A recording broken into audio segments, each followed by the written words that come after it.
It is great to have your company. Good morning. Welcome to your news today. Well, coming up, Australia's spy boss sounds the alarm, his grim warning about foreign governments. Plus, crash, carnage, the terrifying moment two trains collide in India. And Jonathan Bailey named people's sexiest man alive. How he's responding to the honour. Well, jockey Jamie Mellum has swapped her silks for a winning gown last night as she celebrated her historic victory in the Melbourne Cup. Live to Today Melbourne reporter Christina Hearn, who joins us live now from Crown Casino. Chris, the Caulfield Cup, the Melbourne Cup. Jamie's made history and she still can't believe it. Oh, that's right, Sarah. And last night here at Crown Casino, as she celebrated long into the night, she said it was still all sinking in. As you mentioned, she's become the first female jockey to win the Caulfield Cup, Melbourne Cup double, but she's, of course, the first female jockey to win the Melbourne Cup since Michelle Payne 10 years ago. And it was a really lovely moment not long after the race where Jamie Mellum did hug Michelle Payne, who said, welcome to the club. And Jamie Mellum, she did have to fight for it down the home straight on board Australian-based stayer Half Yours. She had to find those gaps. She said she nearly yelled to her husband, Ben, get out of the way, as she powered to the line to give trainers, father and son, Calvin and Tony McAvoy, a memorable win.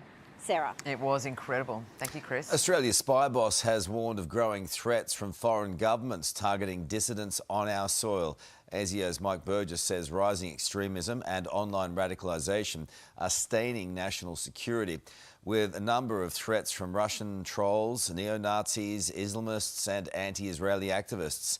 He believes at least 3 nations are willing and capable of carrying out an assassination on Australian soil. 2 new social media platforms will be swept up in the looming ban for under-16s as the federal government continues assessing the dangers. Let's go live to Today Federal Politics reporter Liz Daniels at Parliament House. Hey Liz, not long until this comes into force. Exactly 5 weeks' time, Carl. Under-16s will be booted from their accounts and this social media ban will be extended. Reddit and Kik will both be included in the list of social media platforms to be banned. They are joining a list of 6 existing platforms: TikTok, Instagram, Snapchat, X, Facebook and YouTube, all to be restricted come December 10, with the onus to be on platforms to enforce the ban. But what's also notable this morning is what's still not included. Parents are questioning why Twitch, which is a site similar to Kik, and also Discord, a chat channel, are still allowed. Carl. Lizzie, thank you. A passenger train has collided with a cargo train in central India, killing at least 7 people and injuring dozens of others. Officials believe the passenger train struck the cargo carriage from behind. Vision of the aftermath shows one train carriage resting on top of the other. The people of New York City are out voting for a new mayor this morning in the first major election of Donald Trump's second term. Washington correspondent Lauren Tomasi is at a voting centre in New York City and joins us now. Lauren, the turnout, it's already exceeded the 2021 race.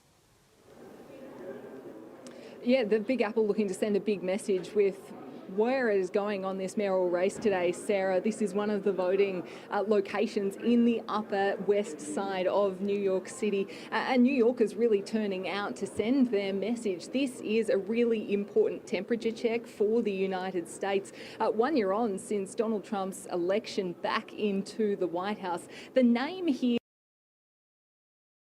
everyone's lips is Democratic Socialist Zohran Mamdani. He is the man leading these polls. He's only 34 years old and, if elected, would become the very first Muslim mayor of New York City. He's been running a campaign of affordability but stands at odds with Donald Trump.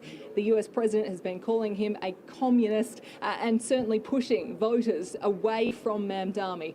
Still a few hours to go yet of voting, but the world, Sarah, is watching. The antithesis of Trump, isn't he? Thank you, Lauren.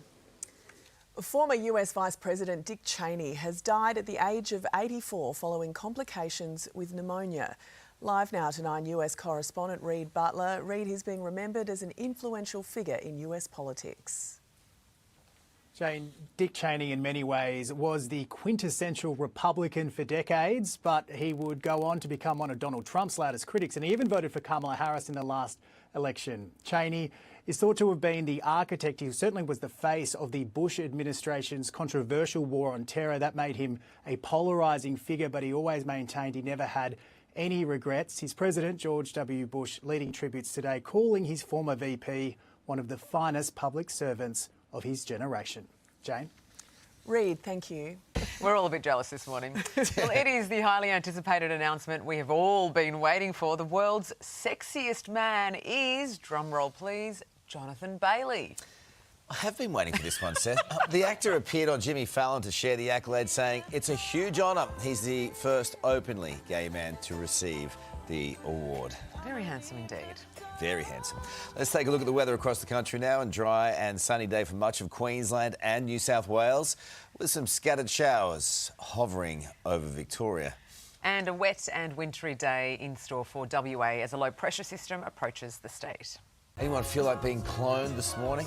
It's probably not the best version. Not this version of me, yeah, no, let's wait another day. Well, the business that claimed to bring the dire wolf back to life is looking at cloning this morning, joining forces with the company responsible for Dolly the sheep. Colossal Biosciences CEO Ben Lamb joins us live now from Dallas. Ben, hey, Benny. Good morning to see you. Good to see you. So this company that you've acquired worked on Dolly the sheep back in 1996, by the way. What do you see as the future of cloning in this day and age?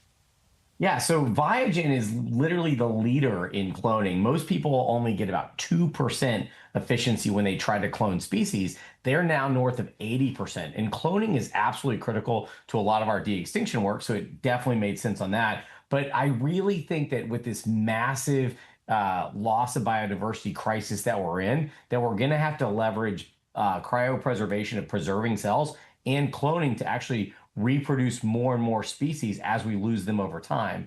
And so our interest wasn't so much in their, cute little cat or cute little puppy cloning business, bringing joy to kids and parents. Our real interest in them was the ability to take their massive cloning efficiencies and combine them with our species preservation work so that over time we can get to where we can mass produce endangered species through cloning. There's always a tightrope, if you like, ethically with these things. How do you manage to walk that? I mean, obviously very carefully. I mean, everyone in the world's seen Jurassic Park and every major sci-fi movie out there, and we do get that quite a bit with our de-extinction work. But, I just think from an ethics perspective, we have an absolute responsibility to save the species that are left on this planet through any means necessary. And we know that while modern conservation works and preserving land works, it doesn't work as fast as, we are eradicating those species and changing habitats or terrible things like bushfires in Australia. So if we can employ the latest and greatest in technology innovations for medical health care for humans, why can't we do that for species preservation and conservation? And that's really what we're trying to do. Okay, well, Ben, how long before we can get a Carl Stefanovic 2.0? Yeah, hard to do.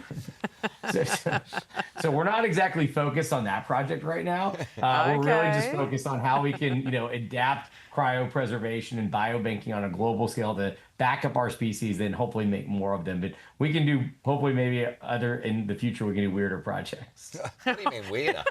You can't get much weirder than this, my friend.